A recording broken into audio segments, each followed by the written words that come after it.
And it's perfectly possible. Now, what's the challenge here? We have two challenges. One is that the Americans do not know Morocco, and Morocco is not on the radar screen of the American business people. So my job is to go around the country and explain there is a country called Morocco, named Morocco, where you can do business. And I usually tell my friends, the CEOs of these companies, when I talk to them, I tell them, look, before you looked at Morocco as a small market from your office in Paris, today you have to reverse completely your thinking. You have to look at Morocco, at Europe from Morocco, because you can produce in Europe and go for the European market. And you know, we have already some companies, American companies, who settled in Morocco to sell into the European market. For instance, Lears or Delphi. Delphi, it's automobile spare parts for Ford, I think. And they're selling to Europe, to the Ford plants in Europe.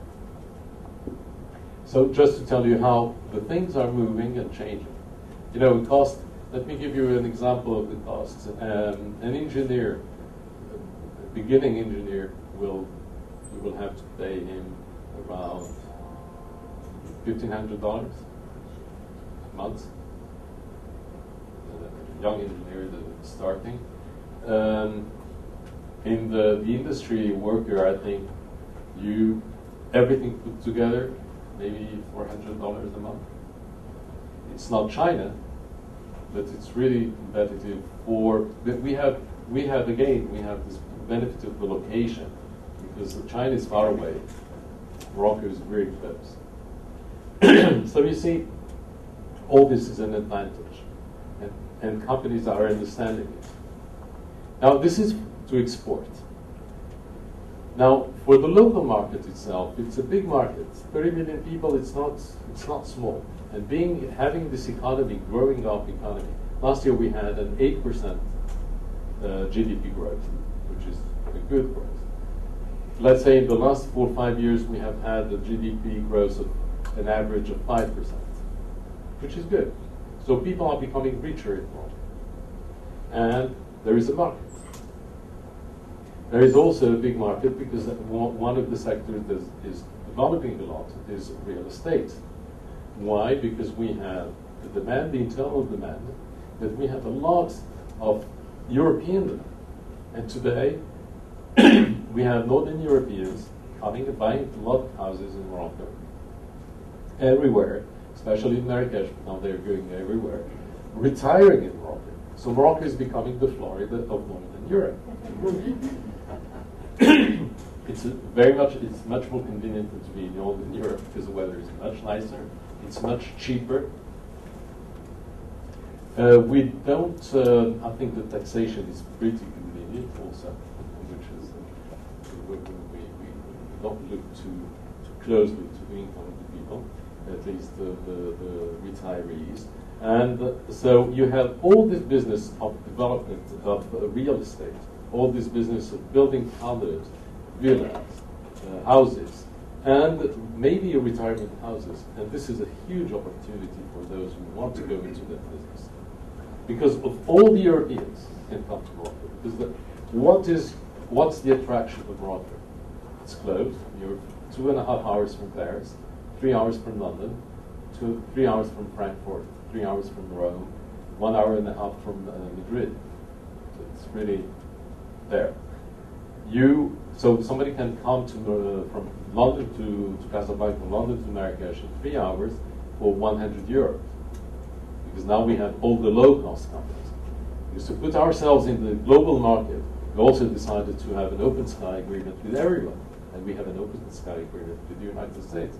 So we have the low-cost companies who came to Morocco, and by the way, the national carrier itself decided to create a low-cost company because it could not compete with the others. So today, to go from Paris or London or Frankfurt to Casablanca, it's between $100 and 100 euros.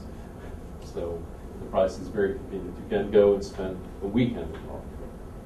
So there is a huge opportunity there for those who want to make development, to build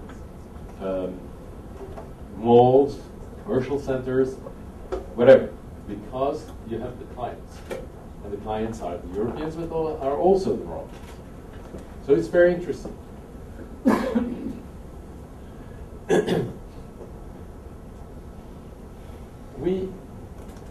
I talked a little bit before about the port of Tangier. It's going to be one of the biggest ports in the Mediterranean.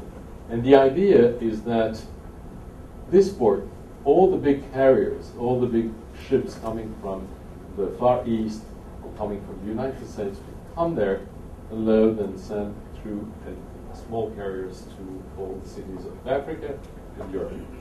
And it's working. We signed, today you have two big companies, two big container companies that signed with Tangier concessions. One is Maersk, and the other one is the European company. I don't remember the name.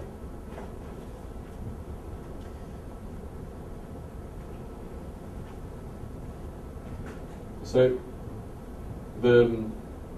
here again, this is the port, and we have the airports, and transportation, of course, is key for trade between the country and the rest of the world. And we have this. So here again, this shows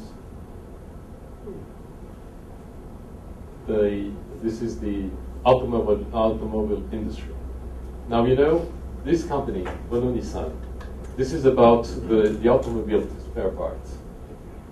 Renault Nissan was here in Spain. They're building a plant in Morocco that will produce 200,000 cars in the first, I think it's by 2010, yes, and then by 2012, 400,000 cars. So we have an automobile industry, and that means a lot because it creates a lot of things around it. And when a country starts to have an automobile industry, that means that the country is moving. It's moving ahead, and it's attractive. If they came there, it's because they found that it's much more convenient to produce in Morocco than to produce in Spain or in other sites, or to build another plant. It took us, I think, it took the Prime Minister of Morocco 3 years of negotiations to make sure that they would come to Morocco. Electronics. That's also something that is developing in Morocco. We have some companies like, as I said, ST Microelectronics, but we have also new companies, American companies, that are settling in Morocco because they found that it was interesting to be there. Design centers, but also producing. For instance, there is a new company called Nemotec, that is going to produce a VGA camera that will be put on cell phones, and it's state of the art. It's something completely new. There will be a plant in Morocco and another one in Japan. The plant in Morocco will start producing before the one in Japan, and it's not the company is a joint venture between this company, this American company, and the local investors, Moroccan investors. So we were talking before we started about the biotech industry here in Irvine. Well, there is also a place for the biotech industry in Morocco. Now again, when I come and talk about this kind of about Morocco, how attractive it is, it's not real competition. I'm not coming here to take jobs out of the United States. It's just complementary because what you can sell from here, maybe you can sell it to Europe. You can maybe sell it better from Morocco because it's closer. This is of course, the aerospace industry, Boeing and Snake Master and EADS, that's Airbus. And here again, we didn't know, and we were not expecting to see this sector developing in Morocco. Well, it starts. And it started a few years ago, and really now it's becoming a serious sector of the industry in Morocco. Agro-industry and fisheries. Agro-food, olive oils, fruit,